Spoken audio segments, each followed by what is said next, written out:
So to say I was exposed to things in the jail that I'd never seen, kind of an understatement.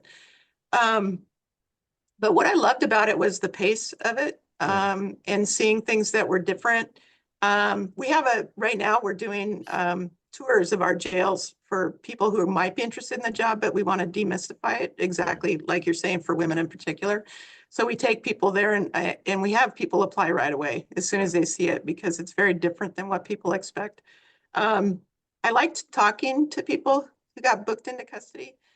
In particular, now we refer to them more appropriately as human trafficking victims, but at the time it was the prostitutes that would come in and hearing about their lives. And there were funny stories. There was one woman that I was fingerprinting in her name. She was being booked under the name Mercedes Benz.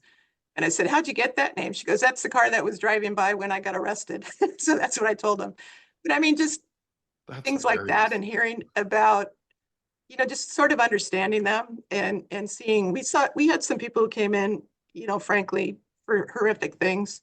They did terrible things and you just never, we're there to do a job and keep people safe. We're not there to punish or those types of things. We need to get them to court and get their medical care and all those things. There was a lot of camaraderie with the deputies and then the people coming in, the arresting officers. And so there's that experience. It was just unique. It was very interesting to me, new.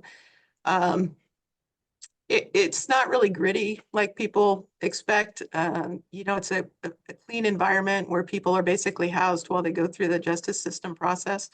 And just the stories were interesting. There's people that you're compelled to, you just really like them and you feel bad that they've made choices that put them in this situation. Then there's other people that you're grateful they're not out in our communities. Yeah. So, I've come to the conclusion after this many years, there's people who make mistakes.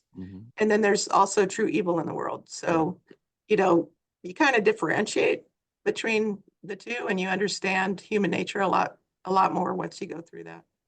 So do you mind if we back up just a bit?